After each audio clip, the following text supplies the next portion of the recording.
తెలంగాణ అనే సిద్ధాంతం మీద, నాయకుడి మీద, కేసీఆర్ గారి మీద ఆయనకున్న భక్తి వల్ల, ఆయనకున్న ఆరాధన వల్ల ఇవాళ ఆ గ్రామంలో జెండా కట్టి ఆ జెండా దించకుండా మరి బ్రహ్మాండంగా పోరాటం చేస్తున్న నాయకుడు. తమ్ముడు మహేష్కి కూడా మరి సొంతంగా పెద్ద ఆస్తిపాస్తులేం లేకపోవచ్చు, కానీ తనకు తోచిన విధంగా కేసీఆర్ గారి వాయిస్ని కానీ, పార్టీని కానీ, తెలంగాణ బాగును కోరుకునే వ్యక్తిగా సోషల్ మీడియాలో తన పాత్ర తాను పోషిస్తూ ఉన్నాడు.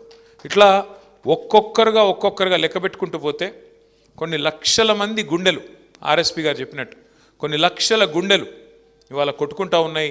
ఈ రాష్ట్రం బాగుండాలి, మా ప్రజలు బాగుండాలి, అధికారంలో ఎవరుంటే ఏమి కానీ మా వాళ్ళు బాగుండాలి, మా చెరువు బాగుండాలి, మా ఊరు బాగుండాలి, మా పరిస్థితి బాగుండాలి, మా రాష్ట్రం దేశంలో నెంబర్ 1 కావాలి, ఈ ఆరాటంతో కొట్లాడుతున్న వాళ్ళు ఉన్నారు. ఇవాళ మనం కూడా అధికారం ఏమి కొత్త కాదు. 25 ఏళ్ళు నిన్నగాక మొన్న మన పార్టీకి నిండినాయి. ఏప్రిల్ 27 నాడు 25 ఏళ్ళు నిండి 26వ ఏట పార్టీ అడుగుపెట్టింది. ఈ భారతదేశ చరిత్రలో మీరు చూసినట్టయితే వేళ్ల మీద లెక్క పెట్టవచ్చు ఎన్ని పార్టీలు 25 ఏళ్ళ పైచిలుకు మనగలిగిన పార్టీలు, బతకగలిగిన పార్టీలు, బట్టగట్టగిన పార్టీలు ఎన్ని అంటే ఏళ్ళ మీద లెక్క పెట్టచ్చు. అదే మన తెలుగు రాష్ట్రాలు చూస్తే ఇదివరకు ఉమ్మడి ఆంధ్రప్రదేశ్, ఇప్పుడు తెలంగాణ ఆంధ్రప్రదేశ్ చూస్తే 2 పార్టీలు కదా. 25 ఏళ్ళ పైగా నిలబడ్డ పార్టీలు 2 కదా. 43 ఏళ్ళ కింద పుట్టిన తెలుగుదేశం పార్టీ, 83 పుట్టిన తెలుగుదేశం పార్టీ ఒకటి, రెండవది 2001లో పుట్టిన టీఆర్ఎస్ పార్టీ, ఈరోజు బీఆర్ఎస్ పార్టీ రెండవది. అంటే ఇక్కడ ఆలోచించాల్సిన విషయం ఏంటి అంటే అధికారం ఉన్నదా లేదా అన్నది ముఖ్యం కాదు.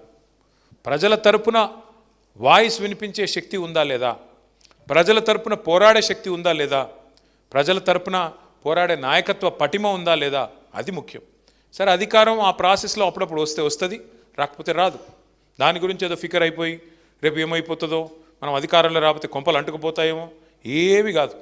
భూమి అట్లున్నది ఇట్లేం కాదు, ఆకాశం అట్లా ఇరిగి కింద పడదు, ఎవరు ముఖ్యమంత్రి ఉన్నా ఉండకపోయినా ఏం ఆగదు.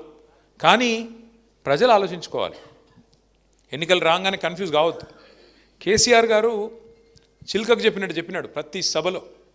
మీ కల్వకుర్తికి కూడా వచ్చి చాలా సావధానంగా ఓపికగా చెప్పినారు కేసీఆర్ గారు.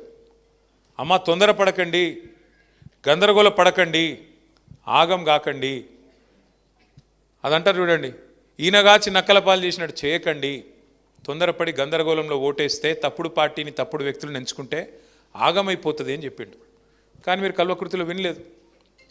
ఉమ్మడి పాలమూరు జిల్లాలో 14 స్థానాలుంటే 2 స్థానాల్లో మాత్రమే బీఆర్ఎస్ గెలిచింది, మిగతా 12లో కాంగ్రెస్ పార్టీ గెలిచింది. పాలమూరు బిడ్డను, పాలమూరు గోసదీరుస్తా, పాలమూరు దశ మారుస్తా అని చెప్పి గెలిచిన రేవంత్ రెడ్డి గారు ఇవాళ ముఖ్యమంత్రిగా ఉన్నారు. 2.5 ఏళ్ళు అయిపోయింది, 3 బడ్జెట్లు ప్రవేశపెట్టినారు.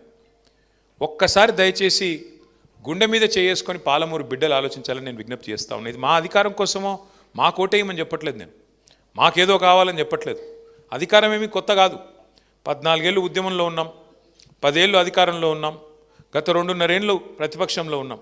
మళ్ళీ గెలిస్తే అధికారం వస్తుంది, కొత్త ఏం కాదు అది. కానీ దయచేసి పాలమూరు బిడ్డలు ఆలోచన చేయాలి. 2.5 ఏళ్ళ కాంగ్రెస్ ప్రభుత్వం, రేవంత్ రెడ్డి గారి ప్రభుత్వం పాలమూరుకి ఏమన్నా మంచి చేసిందా చెడు చేసిందా మీరు ఆలోచన చేయండి. 10 ఏళ్ళ కేసీఆర్ గారి ప్రభుత్వం పాలమూరుకు మంచి చేసిందా చెడు చేసిందా అది కూడా బేరీజ్ వేసుకోండి. ఇవాళ ముఖ్యమంత్రి మీ జిల్లా బిడ్డ, కానీ మీ జిల్లాకి ఏమైనా లాభం జరిగిందా, మీ కల్వకుర్తికి ఏమైనా జరిగిందా, మీ మాడుగులకు ఏమైనా జరిగిందా, మీ అప్పారెడ్డిపల్లికి ఏమైనా జరిగిందా ఆలోచన చేసుకోండి. ఎందుకంటే కేసీఆర్ గారు ఆయన ఒక ప్రాంతానికి సంబంధించిన నాయకుడు కాదు, ఒక జిల్లాకు సంబంధించిన నాయకుడు కాదు, ఒక నియోజకవర్గానికి సంబంధించిన నాయకుడు కాదు. తాను ప్రాణాన్ని ఫనంగా పెట్టి కేసీఆర్ సచ్చుడో తెలంగాణ వచ్చుడో అని చెప్పి జిద్దు మీద కొట్లాడి తెలంగాణ తెచ్చిన నాయకుడు. అన్ని రాష్ట్రాలకు ముఖ్యమంత్రులు ఉంటారు, కానీ మన రాష్ట్రాన్ని తెచ్చిన నాయకుడే ముఖ్యమంత్రి అయిండు మొదటిసారి, రెండోసారి. అందుకే ఏం జరిగింది, కేసీఆర్ గారు ఒక కల్వకుర్తికి ఇది చేయాలా లేకపోతే ఒక గజ్వేల్కి అది చేయాలని చూడలేదు. రాష్ట్రంలో ఉండే 45,000 చెరువులు మిషన్ కాకతీయ కింద తీసుకొని 45,000 చెరువుల్ని మరి బాగు చేయాలనే సంకల్పంతో బ్రహ్మాండంగా వరుసగా 4-5 ఏళ్ల పాటు మిషన్ కాకతీయ అనే ప్రోగ్రాం దాదాపు 24,000 కోట్ల రూపాయలతోని మంచిగా నడిపించే ప్రయత్నం చేసినాడు. ఎందుకంటే చెరువు బాగుంటే ఊరు బాగుంటుంది, చెరువు బాగుంటే రైతు బాగుంటాడు, రైతు చుట్టూ అలుముకున్న వ్యవస్థ బాగుంటుంది, గ్రామీణ ఆర్థిక వ్యవస్థ బాగుంటే గ్రామం బాగుంటుంది, కుల వృత్తులు బాగుంటే అన్నీ బాగుంటాయి. ఆ ప్రయత్నం చేసిండు. అట్లాగే మిషన్ భగీరథ ఉపాధ్యక్షుడు ఇక్కడ కూర్చున్నాడు, మాజీ ఉపాధ్యక్షుడు ఉప్పల వెంకటేష్. మిషన్ భగీరథ అనే ప్రోగ్రాము ఏదో ఆషామాషిగా పెట్టిన ప్రోగ్రాం కాదు, ఎవరికో ఒకరికి పదవి ఇచ్చినందుకు పెట్టిన ప్రోగ్రాం కాదు. సాధించుకున్న తెలంగాణలో మనం ఇంటింటికి సాగునీటి గోస లేకుండా, తాగునీటి గోస లేకుండా చేయాలనే ఉద్దేశంతో ఇంటింటికి నల్లా పెట్టి, మా ఆడబిడ్డలు ఎవరు మళ్ళీ బిందెలు పట్టుకొని కుండలు పట్టుకొని రోడ్ల మీదకి వచ్చే పరిస్థితి ఉండొద్దు. వాళ్ళు లంబాడి తాండాల్లో ఉండొచ్చు, కోయగూడెంలో ఉండొచ్చు, లేదా చిన్న పల్లెలో ఉండొచ్చు, లేదా గ్రామంలో ఏ మూలకన్నా ఉండొచ్చు, ఎవరికి అవస్థ కావద్దు అని చెప్పి ఇంటింటికి నల్లా పెట్టి నీళ్ళు అడుగుతా. నేను నీళ్ళు ఇవ్వకపోతే, ఆ పథకం పూర్తి చేయకపోతే నాకు ఓటు వేయకండి, ఓటు కూడా అడగనని చెప్పే దమ్మున నాయకుడు భారతదేశంలో ఒక కేసీఆర్ తప్ప ఎవరైనా ఉన్నారా? ఆలోచించండి. ఎన్నికల్లో కేసీఆర్ గారు అడ్డమైన హామీలు ఇవ్వలేదు. కాంగ్రెస్ వాళ్ళు కదా రాసి ఇచ్చినట్టు బాండ్ పేపర్లు రాసి ఇవ్వలేదు. 420 హామీలు ఇవ్వలేదు. ఒక్కొక్క వర్గాన్ని మోసం చేయడానికి డిక్లరేషన్ల పేరిట డ్రామా చేయలేదు. ఏం చేసినాడు? రైతు బంధు చెప్పిండా కేసీఆర్ మేనిఫెస్టోలో? చెప్పలేదు. భారతదేశంలో స్వాతంత్రం వచ్చి ఇప్పుడు 47లో స్వాతంత్రం వస్తే ఇంకో నెక్స్ట్ ఇయర్ చూస్తే 80 ఏళ్ళు అవుతుంది. ఇప్పుడు 79 ఏళ్ళు నుండి ఇంకో సంవత్సరం అయితే 80 ఏళ్లలో పడతాం. 80 ఏళ్ల స్వతంత్ర భారతదేశంలో ఎంతోమంది ప్రధానమంత్రులు, ముఖ్యమంత్రులు, ముఖ్యమైన మంత్రులు, కేంద్ర మంత్రులు, ఎంతోమంది పెద్ద పెద్ద పదవులు అధిష్ఠించినారు. మీ దగ్గర నుంచి కూడా జయపాల్ రెడ్డి గారు కూడా పెద్ద నాయకుడు అయినాడు, కేంద్ర మంత్రిగా పనిచేసినాడు. కానీ ఏం జరిగింది?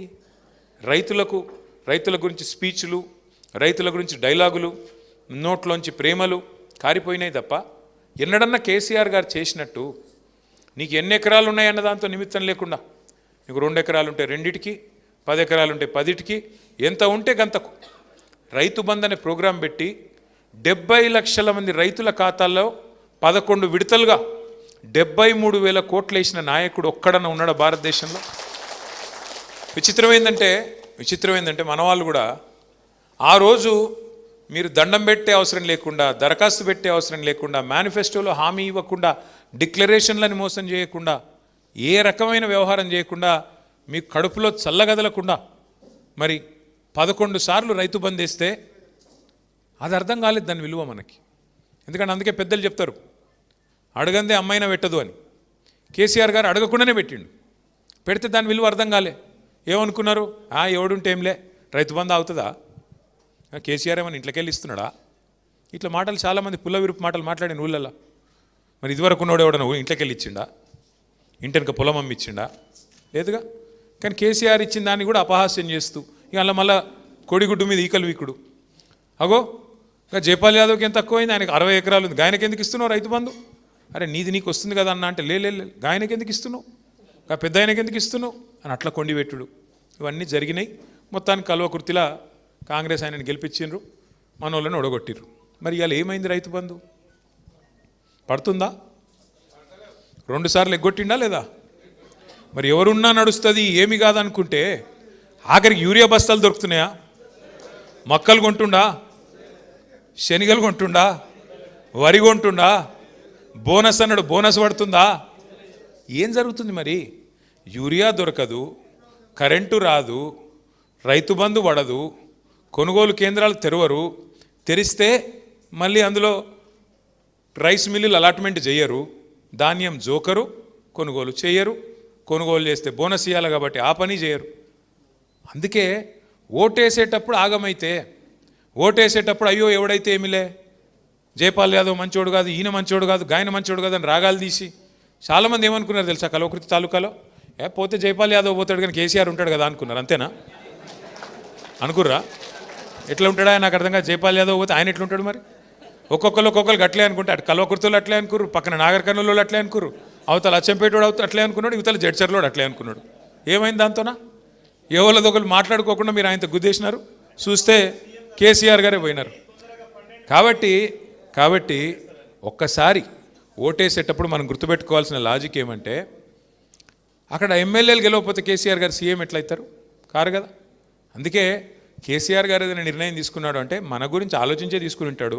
మనకు రైతు బంధు ఇచ్చేటప్పుడు ఎట్లయితే ఆలోచించి మనం అడగకుండానే తీసుకున్నాడో, జైపాల్ యాదవ్ను పంపించినట్టు కూడా ఏదో ఆలోచించే తీసుకుని ఉంటాడు. ఆయన ఇంకా ఏదో ఆలోచన ఉండింటుంది, ఒక బలహీన వర్గాల నాయకుని నిలబెట్టినాడు అని ఆలోచించి మనం